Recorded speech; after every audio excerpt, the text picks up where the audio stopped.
Et nous voilà. Rebonjour à tous et à toutes. Désolé Salut. pour ce tout petit retard. On essaie des trucs au niveau technique. Et c'est souvent le bordel. Ne vous inquiétez pas. Eh Donc, bien, bonjour merci de nous Socket et recevoir en tout bonjour cas, Bourvil. Antoine. Salut Merci Antoine. d'être là. Hein. Moi j'aime bien. Je suis à la technique et puis je laisse parler les gens. Ça marche plutôt bien. D'ailleurs, ce n'est pas le bon stream qui est, je crois. Ce n'est pas le bon stream. Comment ça? Bien, c'est pas l'autre Antoine qui devait commencer. Jolie Ah donnée. oui. Ah oui, alors là, Le- là, ça va devenir problématique. Hein. Alors, c'est à la fois pratique, mais à la fois problématique. C'est que là, il suffit de dire Antoine et il y a tout le monde qui va dire oui. Exactement. Tout à fait. Ah, la triplette d'Antoine, c'est exactement ça. C'est Antoine, Antoine et Antoine qui présente. On est le trio comique dont vous avez jamais rêvé, et nous non plus. Un vrai Ok, bah triple donc, A, yes. Les seuls et l'unique triple A. Ah putain, j'ai encore oublié des trucs en plus sur l'overlay. Aïe aïe aïe aïe aïe aïe. Bah écoutez, bah justement, pendant que je vais écrire, qu'est-ce que vous allez nous proposer? Eh bien là, moi en ce moment, donc je joue à un jeu qui s'appelle Session, qui est un jeu de skate, comme vous pouvez le voir, qui pour moi est en fait un peu le vrai successeur du jeu skate de EA. Euh, Parce que c'est un jeu qui est extrêmement difficile et plus proche de la simulation qu'autre chose. Et c'est un early access actuellement, qui est sorti en décembre. Et voilà, là j'ai quoi? J'ai 10 heures de jeu dessus, et je galère encore à faire des trucs très basiques, quoi. Euh, Ouais, et mais pendant ce temps-là, on va parler du coup de syndicat, de production de jeux, et on répondra à toutes les questions du chat dans la mesure du raisonnable, bien sûr. N'hésitez pas dans le chat hein, à nous poser vos questions, on regardera, on lira, on appréciera les skills de skate de fou d'Antoine. C'est bien comme ça me donne l'impression que moi aussi à un moment je c'est serai bon ça. dans Session. Et voilà, là, le but c'est vraiment d'avoir ça comme petit fond. Et que Antoine et Antoine, on puisse discuter entre nous et répondre à vos questions, quoi. Enfin, c'est poser vraiment tout type de questions que vous voulez. On est là pour y répondre. Pour info, donc voilà, moi je fais de la prod de jeu depuis bientôt 2 ans. Et Antoine, je te laisse introduire un peu ce que tu fais toi aussi dans le Bah, moi, milieu. je fais du game design depuis un peu moins d'un an. Avant, j'ai fait du QA. Avant, j'ai fait d'autres choses créatives. Et Et puis voilà, je suis au syndicat depuis un peu plus d'un an, assez engagé. Et moi, je suis tout nouveau dans le syndicat, et c'est la première fois que je me syndique et que je n'y connais pas grand-chose dans ce milieu. Et donc, je vais aussi en profiter pour poser des questions à Antoine un petit peu sur comment tout se déroule. Et ça peut vous donner des idées et peut-être une envie de nous rejoindre. Ah bah, j'espère. ouais, bah écoute, là je vois déjà une première question, mais ce qui peut être assez intéressant de manière générale, même si c'est un peu bizarre de le faire après 2 streams, c'est d'essayer de présenter très rapidement voilà, c'est quoi le STJV exactement, et puis quels sont au final un peu les objectifs aussi du STJV. Bah, donc le STJV, syndicat des travailleurs et travailleuses du jeu vidéo, on est un syndicat indépendant, c'est-à-dire qu'on n'est pas affilié à des grosses centrales, style, la CGT, et autres. Et on a pour objectif de représenter, toutes, les personnes qui travaillent, sur le, comment dire? Sur, la production et dans toute l'industrie vidéoludique en fait. Depuis les études jusqu'à la vente en boutique, en passant, bah, et bien évidemment par tout ce qui va être design, programmation, packaging, marketing, voilà, on décide de se placer en fait finalement pas tant sur des métiers que sur une industrie, en tant que telle. Et nos objectifs, bah, ils sont, déjà premièrement, de faire respecter la loi, heu, de défendre, les intérêts de tous les travailleurs et travailleuses, donc concernés par notre secteur, et de s'entraider, je sais plus comment c'est exactement dans les statuts, mais en gros, on dit que le but, c'est de former un pacte de solidarité et d'amitié entre toutes les personnes du jeu vidéo. Je pense que ça résume à peu près bien, nos objectifs, à court, moyen et long terme. Ouais, Parce que je pense sachant que c'est que déjà quelque chose d'assez gros en plus, et c'est déjà à mettre en place ça. c'est ça. Oui, Et surtout, je pense que, enfin, ce qui est intéressant à savoir, c'est que là, depuis plusieurs années, en fait, il y a de plus en plus de choses qui sortent de derrière les rideaux de l'industrie sur justement le crunch, sur les contrats pas forcément bien respectés et l'écosystème un peu toxique qu'on peut dire dans certaines entreprises et que tout ça en fait c'est pas vraiment amené à changer facilement. Et donc ça, ah ça c'est non. un peu le but aussi là de pouvoir petit à petit avoir des gens qui sont un peu plus au courant de leurs droits et de ce qu'ils ont le droit de refuser également aussi en fait. Bah, c'est Parce ça, que peut être, seul face à son patron, dire non, ou essayer de négocier, c'est compliqué, quand on arrive, en disant qu'on est, une dizaine dans l'entreprise, tout de suite ça passe plus. Si on arrive et qu'on dit on est, plusieurs centaines, plusieurs milliers dans l'industrie, là tout de suite, bah, la négociation elle est dans la faveur du travailleur, quoi. Un des trucs Soit aussi, enfin, ce que je trouve aussi assez curieux, c'est bon, ce qui est cool pour nous, c'est que la plupart du temps, les entreprises ont peur, des syndicats ont peur du STJV, surtout quand ça commence à se mettre en place là dans certains studios de jeux vidéo. Alors qu'au final, moi, c'est peut-être côté personne, mais moi je le vois juste en disant, enfin, on veut défendre les travailleurs. C'est le but pour nous, c'est pas d'éclater un studio, ça nous intéresse pas, mais on veut juste que exactement. tout le monde soit bien, tout le monde travaille dans de bonnes conditions et qu'on soit tous contents et d'essayer d'arriver à cette fameuse utopie du monde des bisounours, même si ça viendra jamais, mais Ah tout à fait, après c'est vrai que, ça va, c'est nouveau donc ça fait peur de manière générale et ça va un peu à l'encontre en fait de pratiques qui sont dans l'industrie depuis le début, et puis, évidemment, bah, des profits aussi, hein. Si on demande, des plus gros salaires, départ sur, les sorties des jeux et cetera, tout de suite, bah, va falloir que les entreprises économisent quelque part et bah, en général, c'est sur, les dividendes et les salaires des patrons, quoi. Voilà. Et les ça, pauvres patrons. c'est pas facile de faire lâcher ça, quoi. Ça non. Il y a une question que je vois qui est assez intéressante. Enfin, c'est pas vraiment une question, mais je connais pas trop le milieu du dev des jeux vidéo, mais le plus gros truc que j'entends généralement, c'est que vous êtes l'une des seules industries qui a une croissance à 2 chiffres, mais que l'évolution de carrière, elle est pas très poussée pour les devs, donc aucune reconnaissance. J'irais même pas que juste pour les devs, en fait, c'est pour, pas mal tout type de métier, Ouais, dev au sens large, je pense, voilà, c'est ça, ouais.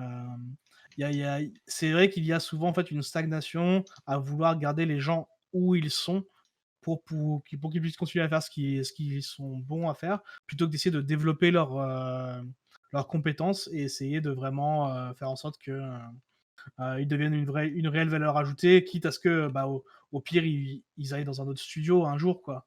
Heu, c'est, on le retrouve assez souvent ça. ouais et puis, c'est, du coup une industrie très attractive et du coup ça se retourne contre les gens qui y bossent en fait, quand il y a vraiment des milliers de gens qui sortent d'école, tous les ans, qui sont prêts à pas à n'importe quoi non plus, mais qui sont prêts à faire des «efforts» entre guillemets pour bosser pas cher, pour pouvoir bosser dans l'industrie, bah, tout de suite, on il y a ça crée une compétition entre travailleurs qui est assez nocive pour nous. Ça plus, bah, les conditions de travail comme, le crunch et cetera qui font que, bah, au bout d'un moment, pas mal de gens craquent ou, peuvent pas continuer parce que ça s'adapte pas à la vie de famille, en fait. Heu, il y en a qui essayent d'avoir des gamins en crunchant dans les studios de jeux vidéo, clairement ça marche pas, hein. Du coup, beaucoup, bah, partent dans d'autres industries, où leurs compétences sont recherchées et où ils sont beaucoup mieux payés. Exactement. Ouais, le burn-out est quelque chose de très présent dans l'industrie. Le Sans beurre compter, bah, Kylie a une bonne remarque sur, le sexisme aussi justement qui fait que tu as des catégories entières de population qui en fait, sont un peu, je dirais pas les bienvenus, mais qui sont poussés, vers la porte, plus rapidement que les autres, quoi. Juste au passage, là, moi, je suis juste en train d'essayer de faire un kickflip, underflip, sur ce truc et j'y arrive pas. Ouais, on voit, hein. T'inquiète, on les compte, hein. Hem, question un peu à la volée pour tous. Qui bosse ici dans le JV? Alors bon, je pense que c'est surtout dans le chat qui a déjà fait un burn-out. Et Noah, apparemment, ouais. Après, en fait, c'est assez enfin, il y a aussi un turnover, absolument, magique, quoi.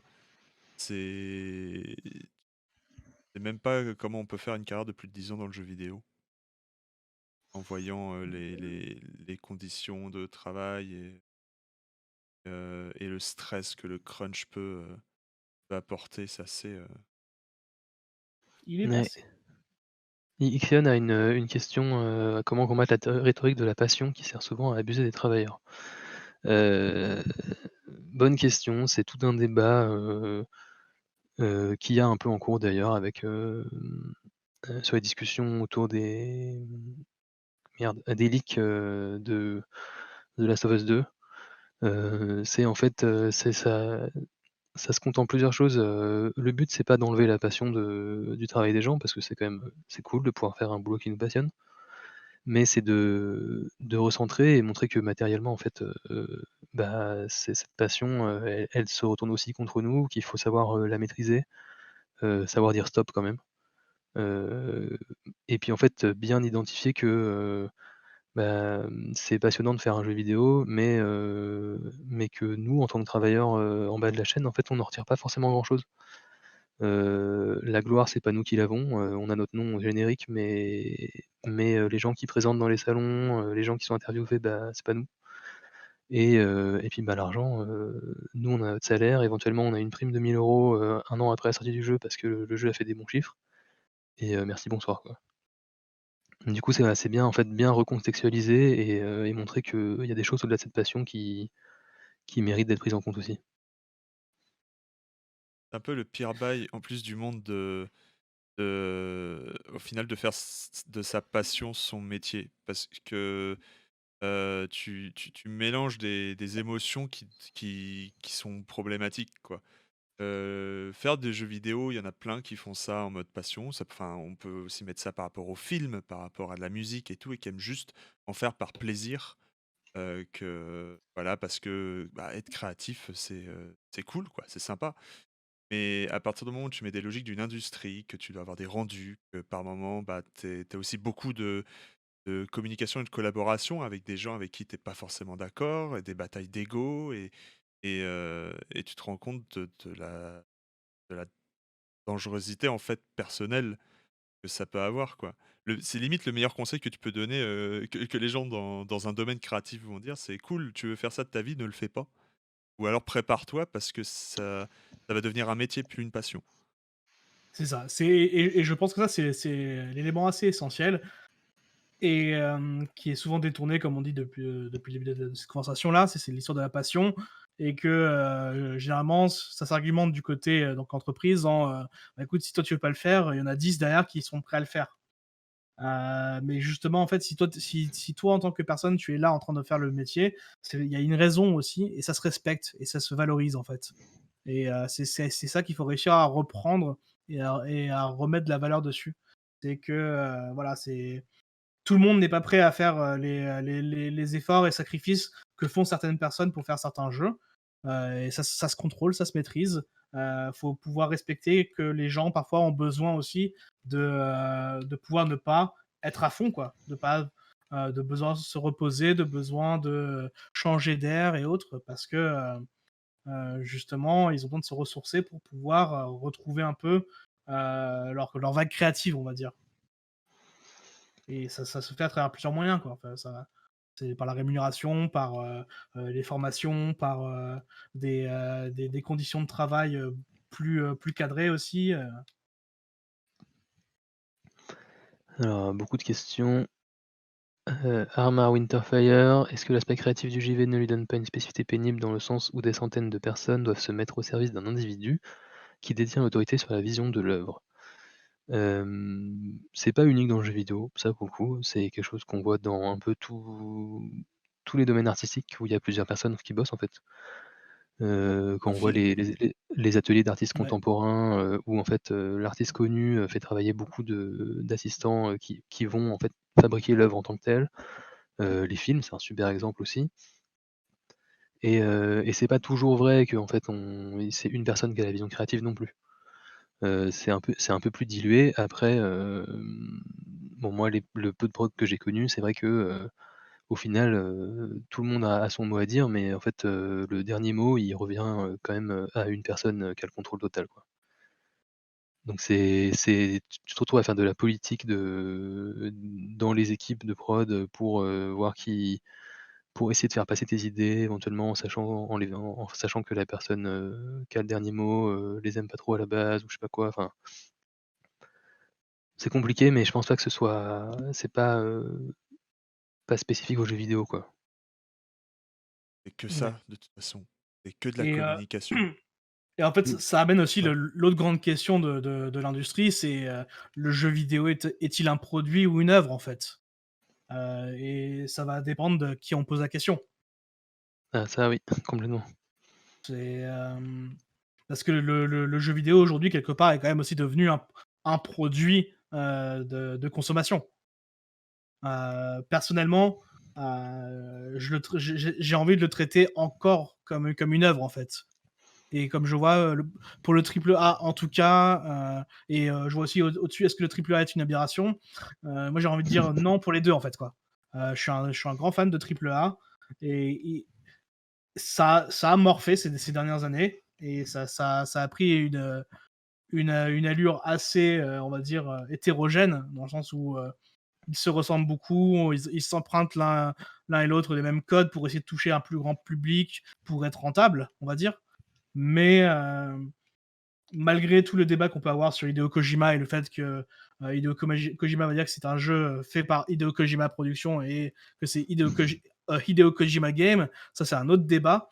Mais Death Stranding a repris pas mal de formules du triple A et a essayé quand même d'amener des couches différentes en fait. Là, je pense qu'il faut en fait essayer d'avoir plus de gens qui osent innover. Et c'est ça le problème, c'est ça la difficulté. C'est de trouver les personnes qui vont laisser prendre ce risque. Parce que c'est un risque financier. Les triple A, ça coûte extrêmement cher à faire.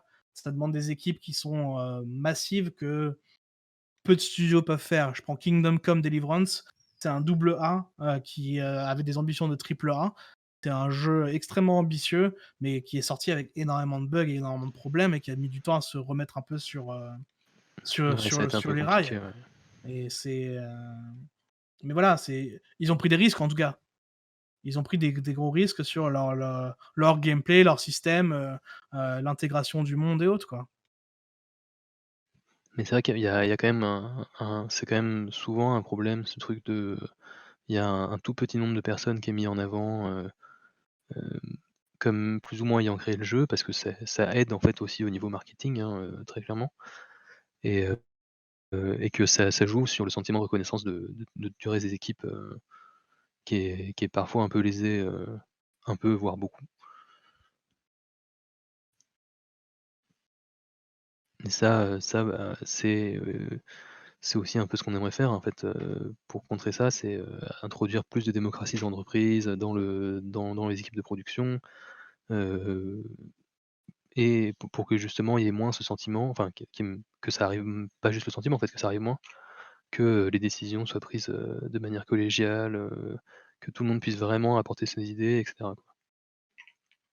Après, j'ai Ça fait l'impression que partie ça part aussi de ce sur qu'on fait.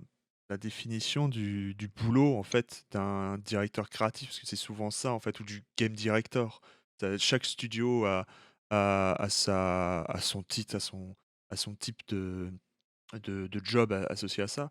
Mais voilà, il faut, pour moi, la façon dont j'imagine ce métier, c'est clairement pas un couillon ou une couillonne qui va avoir la totalité des décisions et qui doit venir avec toutes les idées.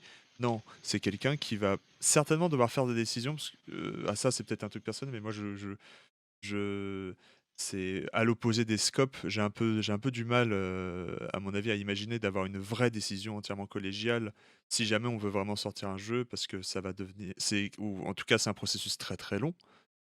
Mais voilà, enfin cette personne de directeur, créatif, game director, son boulot, c'est d'écouter tout le monde et de prendre les décisions, juste parce qu'à un moment, il faut juste prendre une décision et que techniquement pour faire un jeu, il y en a pas de bonnes décisions. Tu le fais aller dans une direction et si jamais tu veux faire un virage, bah, tu le fais. Après, bah Ouais. et c'est là où, au lieu d'être dans un processus artistique, on devient, une industrie, c'est que, bah, il y a des limites de temps, il y a des limites d'argent et il faut prendre ses décisions. C'est ce qui fait que par moment, bah, tu as des jeux qui sont mauvais parce qu'il y a une mauvaise décision qui a été prise. Bah, ouais, beh, soit il était mauvais, soit la boîte est fermée aussi par moment, quoi. Enfin, Et Oui, ça, oui, c'est ça vrai m'a- qu'il y a des gens qui se plaignent, en disant genre: «Ah mais le jeu, ça aurait été mieux s'il avait été comme ça et tout» et en fait, bah, toi en tant que développeur, tu d'accord avec les critiques mais bah, tu pas le temps de faire mieux, quoi. j'ai l'impression que c'est aussi un peu enfin, ce que j'aimerais en tout cas dans des objectifs, en tout cas des discussions comme ça et des syndicats, c'est d'éduquer un peu les joueurs aussi, quoi. De comprendre que, heu, les développeurs ne sont pas à votre service. Ils vous en Ouais, proposent un, ou ils vous proposent quelque chose pour lequel vous allez pouvoir vous divertir, mais en aucun cas vous avez un le droit d'être, heu, injurieux envers, cette équipe, ou quoi que ce soit. Parce qu'il y a beaucoup de problèmes évidemment avec les gamers. Heu, c'est enfin voilà quoi. J'aimerais bien que les joueurs ils comprennent ça. Ouais, Faut jouer à un ouais, jeu. mmh. c'est Attends, il y a essaie de rattraper un peu les questions. Le sujet est plus présent chez les indés ou grosses prod, d'où viennent vos membres? Bah, on va pas dire exactement mais globalement, je pense qu'on est plutôt sur des studios, de taille moyenne en France. De toute façon en France, il y a un énorme studio, c'est Ubisoft. Après c'est surtout des studios moyens et plein de petits indés. Les indés, alors je dis ça un peu vaguement, mais je pense que c'est assez peu syndicalisé tout simplement parce que c'est des petites équipes beaucoup plus proches, qui ont des relations plus horizontales. Hem et après, bah, chez Ubisoft, c'est tellement grand que là, on attaque, d'autres problèmes, bien plus complexes. Et moi, il y a un truc aussi que je voulais ajouter sur l'organisation au niveau des entreprises et autres, sur le travail, etc. C'est un truc que je trouve assez fréquent, et c'est pas que le monde du jeu vidéo, c'est beaucoup le monde du software aussi. C'est l'utilisation de l'agile. C'est quelque chose qui me Oui, fait souvent rire en fait, parce que le principe même de l'agile, c'est de faire en sorte que tes équipes puissent être auto-organisées. C'est-à-dire que les décisions et l'organisation vient de tes équipes.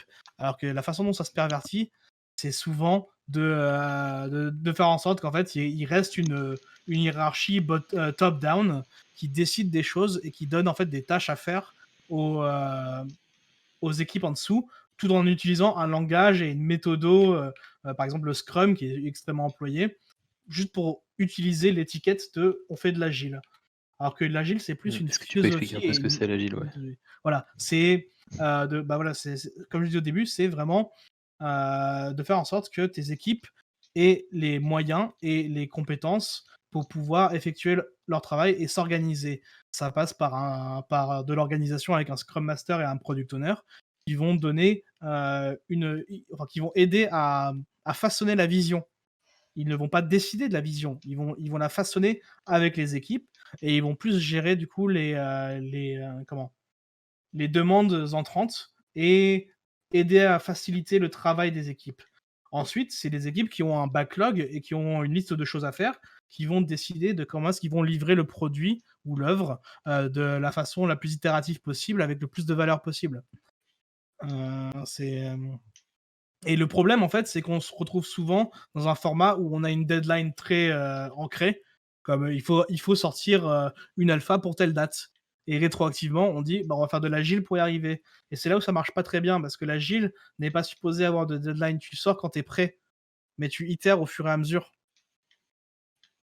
Ouais, donc l'agile, pour faire un peu concret, c'est en fait des cycles d'itération très rapides, où tu vas, fixer des objectifs, faire, ce qu'on appelle des sprints, de 1 à 2 semaines où tu vas essayer de remplir tes objectifs Bah, où même tu pas, vas parce que remplir tes ça, c'est objectifs du ouais. Scrum, les sprints.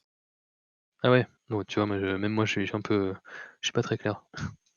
C'est que au sein de l'agile, il y a plusieurs méthodologies. Il y a le Scrum, il y a le Kanban, il y a le Safe, il y a le Lean. Et toutes ces méthodologies-là ont des approches différentes et des pratiques différentes. Mais voilà, c'est ce qui fait que justement aujourd'hui on a cette. Ah putain, désolé, c'est la première fois que j'arrivais presque à faire ce trick-là. En vrai, tu as dit aussi un truc qui est assez intéressant, c'est la méthode agile, c'est fait pour sortir un produit quand il est prêt. Un jeu vidéo, ça ne l'est jamais. J'ai Ouais, l'impression. C'est clairement, comme une ouais. œuvre artistique. Un film n'est jamais fini. Un jeu vidéo non plus, je pense.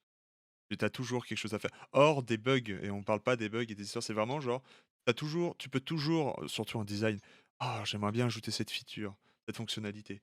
J'aimerais bien ajouter ça. Ah, un petit niveau en plus. Ah, un petit boss en plus. Ah, Ouais, c'est. mais ça, tu vois, ça peut se pallier avec. Là, je suis en train de jouer à un jeu Early Access et Hmm.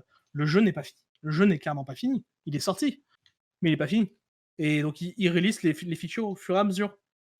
Mais ils ont sans doute un peu moins de pression d'avoir un truc 100% fini dès le premier jour et ils polish et ils ajustent leur calendrier de sortie par rapport à ce qu'ils estiment être le besoin primordial en fait.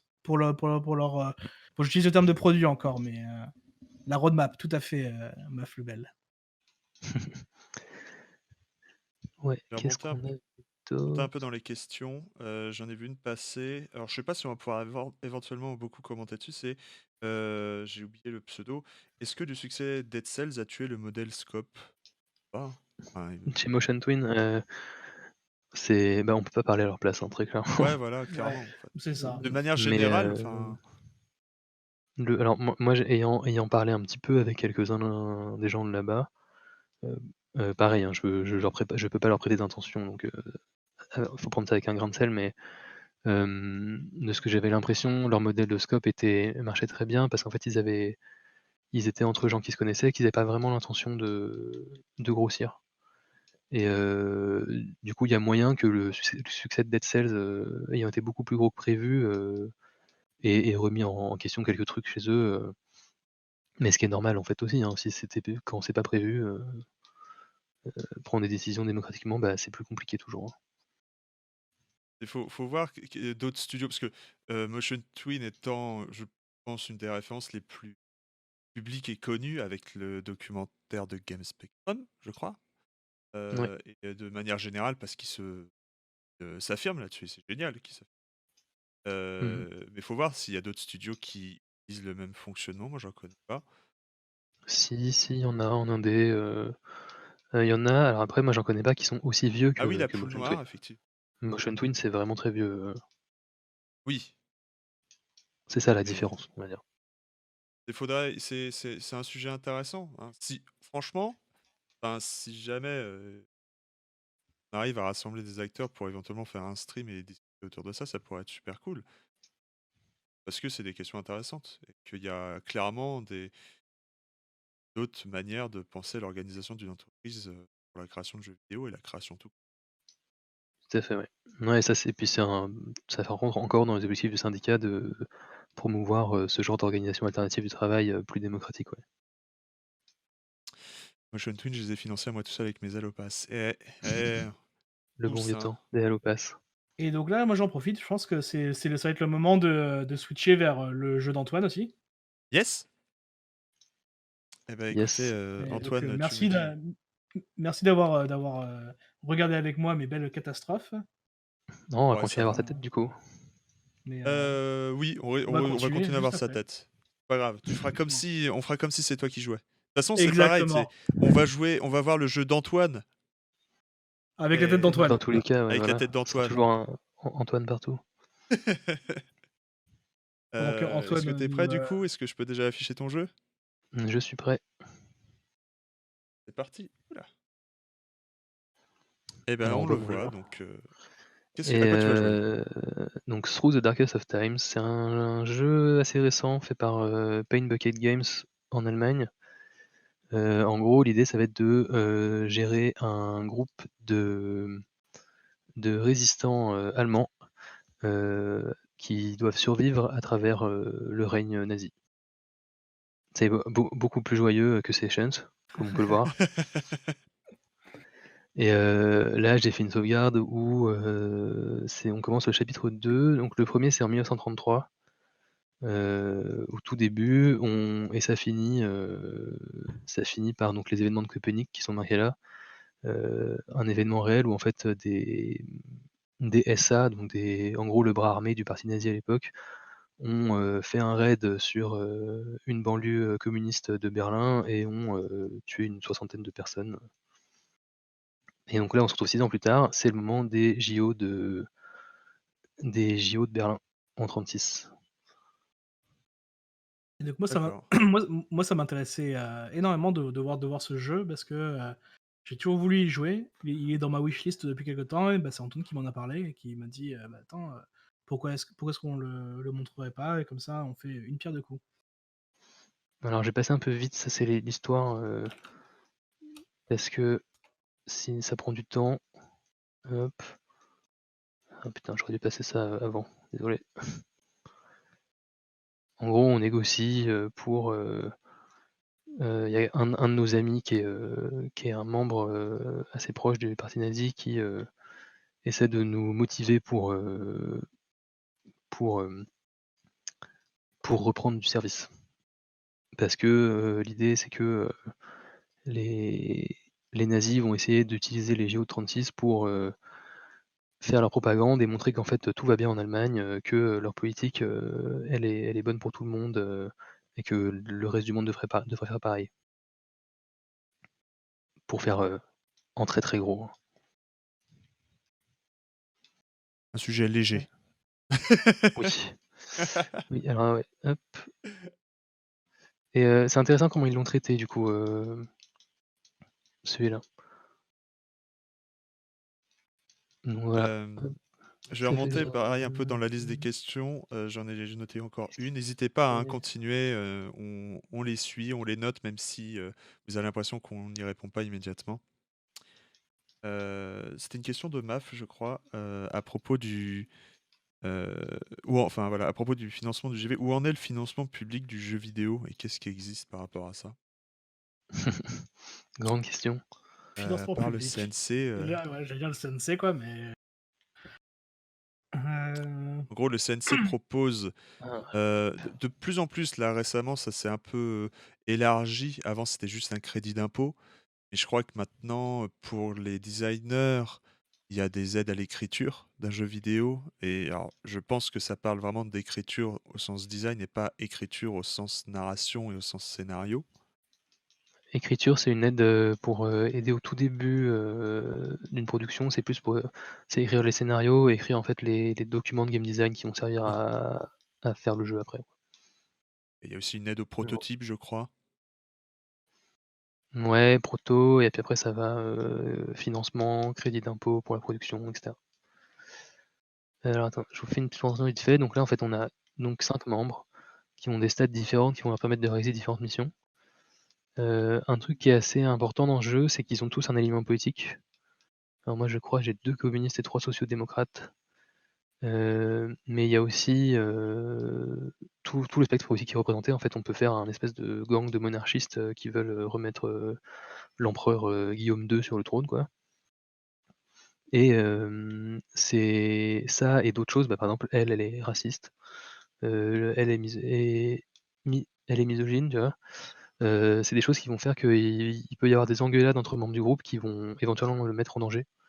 Donc faut faire attention à le garder cohérent et mais aussi à si possible, virer les gens quand les engueulades deviennent trop dangereuses. Et donc on va essayer de réaliser des missions pour, et remplir des objectifs finaux comme ceux-là. Là, par exemple, aider des gens à se réfugier à l'étranger. Ou celui-là, c'est quoi? C'est, faire un attentat, le jour de l'inauguration des JO. En fait, en opposant ça à XCOM qu'on a eu à 15 heures, c'est, là où le Sbul Level, emmerdait, les différentes missions, là, c'est toi qui vas augmenter le Sbul Level. Tout à fait. Tout à fait. Et donc là, bah, on va commencer par aller rencontrer un ancien syndicaliste qui pourra nous donner des tips. Heu, hop, et donc en fonction des différentes choses, voilà, bah, là j'ai mis une personne qui est ouvrière, donc en fait elle a un gros bonus sur le fait de réussir la mission et sur le fait de pouvoir s'enfuir aussi. Donc c'est des tours comme ça en fait, on va faire différentes missions pour garder de l'argent, récupérer du matériel pour faire des tracts, des bombes si on veut aller par là, et cetera. Voilà, lui par exemple, rencontrer un universitaire, de droite quand on est social-démocrate, et ben on a un gros malus. Donc oh putain. On t'entend plus très bien. Ouais, Ça y est. OK, non, non, mais donc ouais, on avait fait le tour du coup pour les financements? Oui, oui, Euh, carrément. Là, si tu veux, je peux te sortir une autre question, là. Ouais, bon, je C'est, mets en place ça. est-ce qu'il y a eu une avancée sur la question de la convention collective dans le jeu vidéo? Très bonne Heu, question. Merci de l'avoir posée. ouais, bah, globalement, ce qu'on peut dire, c'est que là, c'est un peu mort avec les réformes Macron, récentes, enfin pas récentes d'ailleurs, du début de son mandat. Le but, c'est de faire des branches professionnelles de réduire le nombre de branches professionnelles et donc d'en faire des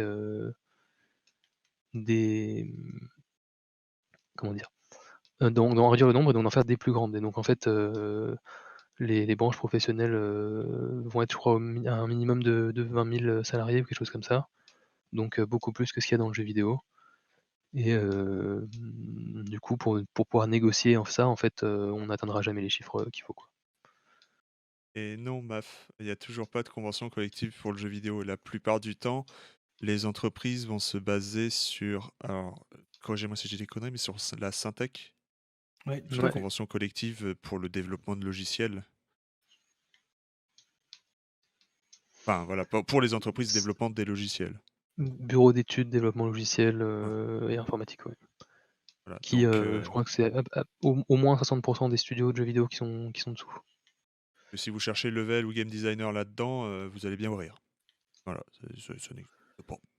J'ai Il y a, regardé hier les chiffres, la il Syntec y a un représente, référentiel qui a été 800 fait par 000, la SNJV par contre, ouais, mais il se base sur d'autres postes, on va dire, similaires et c'est plus une agrégation des différents postes au travers du milieu qu'une vraie grille, préparée, quoi. Oui, il y a un petit guide à dire, ce serait bien si vous faisiez ça. C'est ça. Mais on sait tous ce que font les entreprises. Et d'un point de vue financement, il y a quand même un truc qu'il ne faut pas sous-estimer, c'est pas facile, ça demande beaucoup de travail, mais comment ça s'appelle? Le Kickstarter reste quand même une bonne façon aussi, donc c'est pas des fonds publics, mais c'est un bon moyen de s'autofinancer, en fait, quand même. ouais. Mais tu l'as dit, hein, c'est un énorme boulot et c'est très compliqué, quoi. Ouais, C'est faut pas dépendre que de ça, par exemple. Ça, c'est sûr qu'il faut pas, Il y a des aides après à l'international, éventuellement des fonds d'aide. Je crois qu'il y a l'Indie Fund qui, je crois en plus propose vraiment une aide que tu dois rembourser, pendant un certain temps. Si tu n'arrives pas à le rembourser, c'est pas grave. Je crois qu'ils abandonnent, ils disent: «OK, c'est bon» et puis après, une fois que c'est remboursé, tu gardes la totalité des bénéfices. Ils prennent pas un pourcentage, je crois, des il va être pas bénéfices une après. part, d'accord. OK. Alors, je vais quand même aller vérifier ce que je raconte, que je vous dise pas de conneries. Pardon. Normalement, on vérifie avant de les dire, les conneries, mais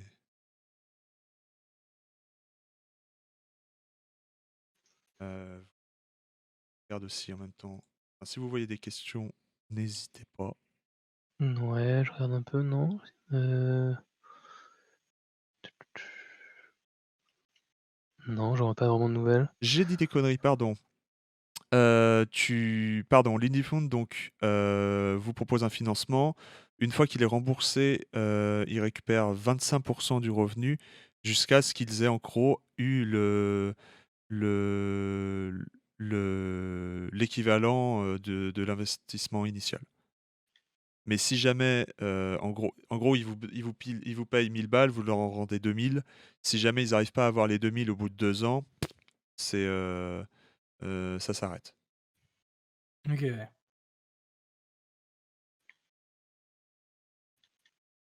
Mmh. Tout le monde n'est pas syndiqué à part la convention collective et les syndicats, il y a rien pour défendre les droits. Bah, il y a, les circuits légaux de la justice, les prud'hommes par exemple. Ouais. Après, les prud'hommes, il y en a de moins en moins maintenant et donc c'est de plus en plus long les procédures et de toute façon, en fait les syndicats aident là-dessus aussi, hein, parce que justement, les syndicats servent à apporter des aides juridiques, qui vont aider à préparer les dossiers, qui vont, aider à savoir, qu'est-ce qu'on peut faire, juridiquement et s'il faut, aussi aider financièrement. L'intérêt du syndicat aussi, c'est du coup de mettre des ressources en commun, des ressources, bah, matérielles ou des connaissances pour que justement, ce soit mieux, d'être plusieurs, à se cotiser que d'être seul face à des tribunaux, quoi. Je sais pas si c'est très clair ce que j'ai dit. Bah, c'est tout l'intérêt de toute façon de se rassembler et de se protéger, quoi. C'est tout l'intérêt du syndicat qui est derrière ça, quoi. C'est plus facile de Voir, faire pression sur une personne que sur un collectif, quoi. Tout à fait.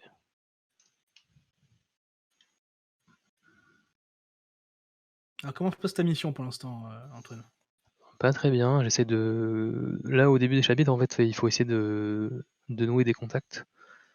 Ces contacts vont nous amener, la possibilité de récolter différentes ressources et matériels, et infos qui vont permettre d'aller au fur et à mesure, vers des actions de plus en plus grosses. Donc en fait, voilà, tout ce qui le truc de jeu, c'est d'arriver à garder son groupe, ensemble, et à faire, l'équilibre entre, prendre des risques, rester à flot au niveau argent et niveau moral et quand même réussir à finir nos missions, quoi. OK. Là, je vois un commentaire super intéressant, c'est tout le problème. La majorité des gens veulent pas se syndiquer par méconnaissance ou peur de la malédiction du communisme. Ce que je comprends être d'être pris pour un communiste, cette vile chose en fait bah, j'avoue, en vrai, j'avais un peu cet a priori-là. C'est-à-dire que j'ai cette vision vachement des médias, de ce que j'ai pu voir, de me dire que à chaque fois qu'on entend parler des syndicats, c'est pendant les grèves ou les grosses grèves de la SNCF et tout ça, et que vraiment, hein, c'est juste des râleurs qui sont là alors qu'ils ont de la totalité de tout ce qu'ils veulent et tout ça. Enfin voilà, genre tout pour les mettre en valeur. Puis après, j'ai juste regardé, généralement, en fait, à cette image-là, quand tu es encore enfin, étudiant, à pas être sur le monde du travail, à pas forcément te rendre compte des réalités du monde du travail. Et bah, une fois que j'ai commencé à avoir un boulot, que j'ai pu discuter avec des collègues, que j'ai vu aussi des camarades étudiants qui faisaient leur stage et qui se rendaient compte, du des gros problèmes qu'il peut y avoir, parce qu'il y en a qui ont passé des stages absolument atroces. Moi, j'ai eu de la chance. Et de se dire que: «Ah ouais, mais en fait, un syndicat, c'est pratique parce que c'est là pour te filer un coup de main, parce que tu n'es pas tout seul à avoir subi ces problèmes-là et que si tu veux tenir le coup et si tu veux essayer d'avoir gain de cause quand il y a possibilité d'avoir gain de cause, bah, c'est parfois, ton seul recours, quoi». Parce que tu peux aller tout seul avec les prud'hommes, tu peux avoir l'air d'un con, quoi, parce que généralement les entreprises sont bien plus préparées que toi à et avoir, des arguments. c'est pas ton service RH qui va t'aider quoi, parce que le service RH est au service de l'entreprise. Donc ils sont là pour protéger l'entreprise plus que pour protéger les personnes, et donc Ouais. c'est très fréquent les cas de gens qui vont, essayer de remonter des choses en interne et qui se retrouvent être juste balayés sous le tapis parce que, bah, ouais, mais non, mais c'est pas le moment de parler de ça ou non, mais on peut pas, mettre un tel en porte-à-faux parce que, cette personne-là est quand même importante pour la productivité de l'entreprise, et donc voilà, Oui, c'est on totalement. et donc c'est mieux de se tourner vers des gens qui n'ont pas forcément de parti, intéressé au niveau de l'entreprise comme le syndicat, par exemple. Moi en tant que nouveau membre, j'avoue que, bah, pareil, c'est ma grande crainte quoi de, ah ouais, mais enfin, si ça se sait que je fais partie du STJV, ça va mal se passer quoi. Ouais, totalement. Et cette crainte est fondée, ça c'est sûr, mais au final, elle est quand même, elle ne devrait pas l'être en fait. Non, bah, non, parce que enfin, ça revient moi, pareil avec l'idée que je me suis fait des syndicats quoi. Notre but, c'est pas de défoncer le studio. C'est vraiment pas ça quoi. Que les studios, la plupart du temps, ils entendent, STJV, ils ont peur. Genre, d'un coup, ils font: «Oh là là, on est en train de faire de la merde». Pas forcément, peut-être, pas forcément, mais si jamais on est là, c'est pour, défendre nos intérêts aussi. Parce que tu C'est l'as dit, ça? hein, la RH, elle est pas là pour le travailleur. Enfin, dans RH, il y a ressources. Ressources Ouais, humaines, c'est ressources. Vous êtes une ressource pour l'entreprise. Ouais, Le tout humain à fait, l'humain, ouais. il vient après, hein, clairement. Est-ce qu'on a l'impression que les ordres Macron ont plutôt incité les gens à syndiquer ou au contraire plutôt convaincu les gens que les syndicats ne serviront plus à rien? C'est un peu compliqué, il y a un petit retour en grâce des syndicats lentement mais sûrement quand même dernièrement, j'ai l'impression en tout cas. Hem Où, les plus précaires se rendent compte qu'en fait, bah, notamment après le mandat d'Hollande, que, en fait, la gauche, quand elle arrive au pouvoir, elle est pas là pour les défendre non plus et qu'éventuellement, bah, il faut peut-être réfléchir à prendre, son destin en main, quoi.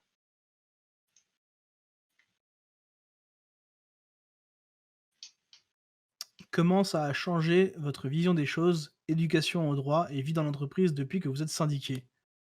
Alors alors pour ma part, moi c'était donc bien avant que je me syndique, parce que j'ai mis du temps à m'engager, on va dire activement, heu, parce que, bon, plusieurs raisons que je n'évoquerai pas.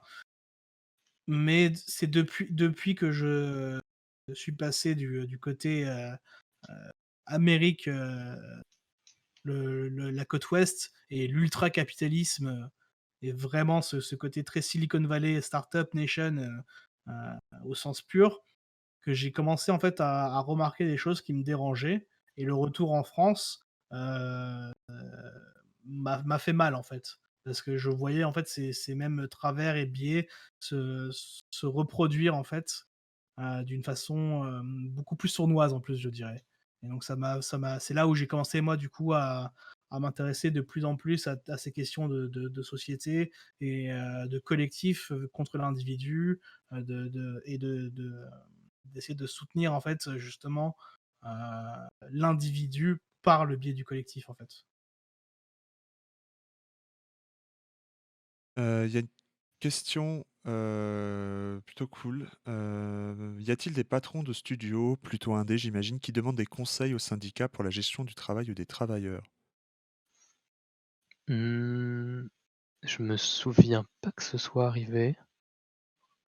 Genre, je sais plus si ouais, voilà, pareil dans les questions, c'est plutôt indé. Ça m'étonnerait, enfin, ce serait cool. À mon avis, les indés sont plus à même de faire ça parce qu'ils la plupart du temps, alors quand on parle vraiment de studio indé, c'est vraiment toute petite équipe, genre à mon avis moins de 20 personnes. C'est On a eu de mails, je crois, dans toute notre histoire. Et ben voilà. Je pense et je suis pas sûr qu'on ait vraiment Peut-être une aidé. fois où je suis allé. Aidé Ouais, parce voilà, c'est que ça. c'est pas tout à fait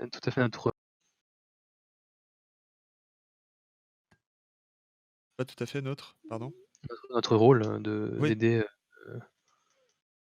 et même si c'est des gens très très bien intentionnés, bah, nous c'est compliqué. Éventuellement si là où on pourrait aider, c'est éventuellement s'il y a des certains cas de patrons par exemple qui nous demandent de l'aide, parce que, il y a un conflit entre employés ou il y a un problème avec, un des directeurs ou des prods, je ne sais quoi. En fait, si c'est un problème que le patron ne sait pas quoi faire face à ça et que nous, éventuellement, on peut reprendre le dossier, mais sans qu'il soit dans la boucle. Je sais Ouais, pas si c'est très OK. clair? Ouais, si.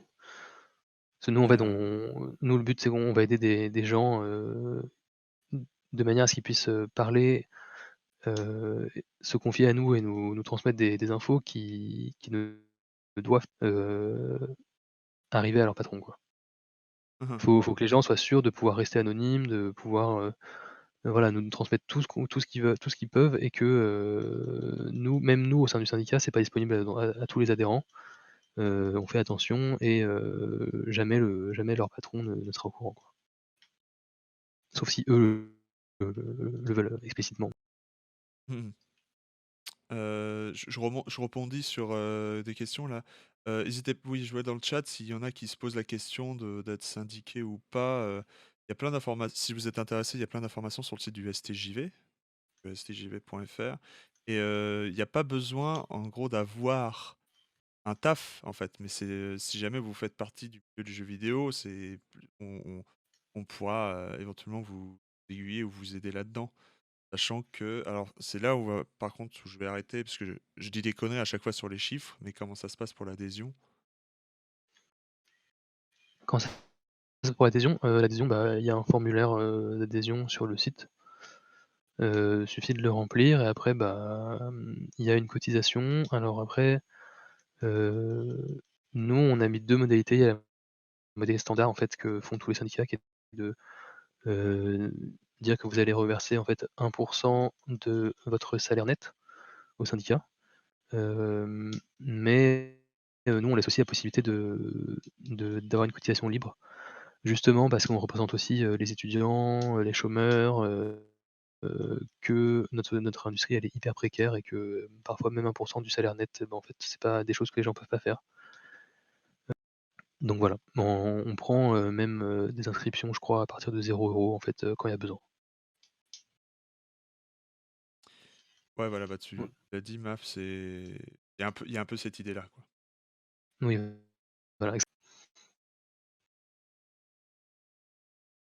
va remonter un peu dans les questions et d'en noter. Ta ta ta ta ta. J'en avais vu une.